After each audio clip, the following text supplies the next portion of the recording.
ZNS Total Sports is brought to you by Fourth Terrace Diagnostic Center. Good evening, Bombers. I'm John Knowles with your ZNS Total Sports. We are live here at the St. Andrews Field of Dreams tonight, the opening night of the Junior Baseball League of Nassau's 31st season, with action currently underway on the minor league side as the Astros and Brewers are currently locked up in the bottom of the third inning at 6 runs apiece. But for more from the Junior Baseball League of Nassau, before we get to more, a quick check on what's happening around the country. The Ole Miss men's basketball team continuing to roll last night, knocking off Seattle University 65-52 to advance to 4-0 on the season. Bayman Sammy Hunter and Franco Miller Jr. both in action last night for the Rebels. Hunter finishing the game with 6 points and 4 rebounds in 24 minutes of game time. Miller Jr. finishing up with just a rebound in about 6 minutes of action. The team is expected to add sophomore forward Blake Hinson later this week. He missed the last 3 months recovering from what the team's described as a blood abnormality. Hinson has been practicing on his own, but has since gone full speed since early August. The move comes as Ole Miss will face the toughest task of the season as they will bring in number 13 Memphis on Saturday to Oxford. Ole Miss looking to score the upset as the Tigers are without their best player for the foreseeable future. That is projected number 1 pick in the 2020 NBA draft, center James Wiseman, who has been ruled ineligible. The Tigers were in Nassau several months ago as a part of the Bahamas Basketball Federation's Summer of Thunder. The Sacramento Kings continue to right the ship after an 0-5 start. The Kings are now only 1 game back of that coveted 8th spot in the Western Conference. The Kings hosting the Phoenix Suns last night, who were without star big man DeAndre Ayton. The Kings would escape with a 120-116 win. He will finishing with 12 points, 5 rebounds, and 4 assists. But he would talk to reporters after the game about the big performance from his backup, Bogdan Bogdanovic, who led the Kings with 31. I mean, they made the game ugly. That's what they do. You know, they just stick with it and they try to be scrappy. We got to do a better job closing games and making plays down the stretch. Crazy, he's good. He's the way he's. That's what his team. You never know who's going to go on the run. It could be Belly, it could be me, it could be Bogey. You know, your guys that hurt you at any second. You know, and I think the team did a great job of just keep going to him, and that's what's so fun about us. Like, you know, we enjoy everybody's success, and we love that about everybody. We love to share the ball. We love to play. We love to play together, and that's big for us, and that's going to help us keep growing, and that's going to help us win ball games down the stretch coming up too. Now, as for the team's turnaround, it's, you know, from 0-5 it was crazy. You know, everybody's freaking out. You just had to relax and get 1 game. You know, I know we were better than what we were showing, and now we're showing everybody that we're a good team, and you know, we have a good Brooklyn team to go play against on Friday. the Bahamas Scholastic Association basketball season also getting underway yesterday with action taking place at the Hope Center. In junior boys, it will be the Telios Christian Academy Cherubims taking on the Jordan Prince William Falcons, and it will be the Falcons starting off their season in the win column with an 18-9 win led by 9 points from Conde Smith. First of all, we'd like to thank God for this win today, the opportunity to start off the season right. It's a good game today. A few little hitches here, but my boys were able to overcome the situation. Hopefully, we continue to grow in this game as young, 11, 12 years old, and the future look pretty bright for the Princeville Falcons. We made a couple turnovers, but I feel like if we could come more competitive at the next game. But we got to work on our free throws, layups, and we'll be good. I feel about the game, but we ain't not too much players, so we still did good.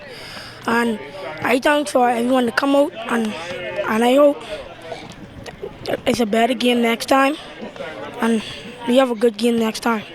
4 Division I's men's basketball teams will compete in the 2019 Basketball Travelers Junkanoo Jam starting tomorrow at Gateway Christian Academy over in Bimini. The field includes Air Force, Duquesne, Indiana State, and Loyola Marymount. And for organizer Sean McShane, He says the excitement from the local community is indeed very high. He's offering very high praise to the gym's technical staff for keeping the venue in tip-top shape. Phenomenal. I mean, they keep this gym in such great shape throughout the year. But listen, this is a business trip for these teams. I mean, these games count, and it's wonderful to come down and experience a beautiful place and just the beautiful people and the things that the island of Bimini has to offer. But at the end of the day, man, this is where the job is getting done inside this gym. And so for this to be in 100% tip-top shape is vitally important for us. And listen, we're streaming these games live across the country. And so, people, this is a great, impression for people to sit there and say, man, look what's going on down in Bimini right now. So we take a lot of pride, as does everybody that's involved in this tournament. These tournaments and what we do is really, it's like the Google theory. It's the word of mouth. And so these coaches are quick to talk to each other so that when we're out recruiting teams for next year and beyond, we'll say, hey, listen, call Coach so-and-so, he was here. And they do that, and they have nothing but great things to say. He adds that organizers also plan to expand the field next year. We're going to get back up to 8 men's teams next year. That was by design this year for us, peeling it back to 4 teams. That is because we're going to bring in a new format next year where we're going to start to bring down some high major men teams, and we're going to fill out that bracket with 4 mid-major teams. And so this year was by design, just to take a quick step back while we restructure. And next year is going to be super exciting because, this has got the potential to grow to be an elite tournament like some of the others that are happening in this country right now. Now from the Junkanoo Jam to the Goombay Splash in tennis news, the ITF Goombay Splash underway at the National Tennis Center, and out of the 80 participants, a good number are from the 242. Between qualifying and main draw. The qualifying competition wasn't too big this year. Actually, all of the girls who entered qualifying ended up ultimately getting into main draw. And then we only had about 3 boys who didn't make it in. So, like I said, total of 80 players. 15 of those are Bahamians. I think it's one of the largest contingents of Bahamians we've had in recent memory. Williams adding that the tournament is also a great platform for some of our local officials. Get some points. Yeah, we have a team of six officials running this tournament with me, and there's one assigned to each court. So there's always an official on court for all the matches, and so the players appreciate that. Sometimes in some of the places you go, there's one official for like 10 courts. And so they appreciate having somebody, not personal, but somebody attending their match in a personal capacity. Anything else you want to plug in? No, I think it should be a good week for the Bahamians. Like I said, we have 3 of them very highly seeded in the tournament. Of course, that's not always a guarantee of success, but we're looking forward to those seeded players at least coming up. Getting off to a good start in the tournament was Bahamian Dante Ambrista, who would win his first match in straight sets. It's always good to start off the tournament with the win. Gain some confidence, get used to the tournament, to work yourself way in. So I hope to improve on some things and to make it better for my next match. Well, the BT's Lasers took home the Bahamas Government Departmental Softball Men's title this year, and navigating them to success was their manager, Steve Hepburn. Basically, it's kind of relatively easy. The team is very talented. We have a combination of some seasoned veteran players. We have some young players. And so it's just a matter of putting the right combination on the field on a given day. And we kind of work together. So the process is kind of relatively straightforward. Now, will they be able to defend their title next year? Providing no injuries, and as long as we have the same combination of players, we possibly can repeat as champion next year. Welcome back. Joining me now is the coach of the Astros, Mr. Robert Parrish. Your team currently trailing 1 in the bottom of the 3rd. Just tell me how's the game been so far? The game is going pretty good for the first game of the season. I have a lot of younger players who moved up from coach pitch. I'm in the process of teaching them the game, pitching, running the bases, and stuff like that. But the game's doing it's going very well because we're playing probably one of the good teams in the division. I could say like they got a lot of second-year players, and that's what make it. The first year you work out hard, and then the second year they develop more, and Just tell me a bit about working with some of the younger players. Obviously, I guess you would need a bit more patience working with some of the younger players. Oh yeah, you need plenty of patience because they have to learn the game because they don't know how to take leads. They don't know how to come back when a pitcher is trying to pick them off. So it's a lot of process. Pitching, I out here, I have the team pitch and all of them catch the same time and try find out, what's better for that kid at the time and work with him for, I guess, 2 years to get him ready for 11, 12.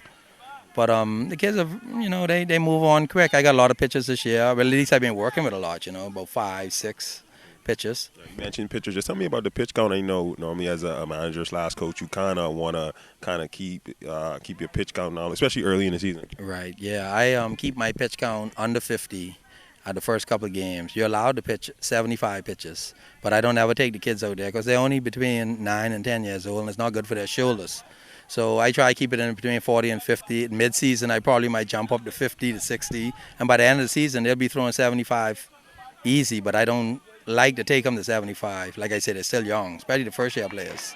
But the second-year players are stronger, and they could do it, but I don't like to do it, for medical reasons.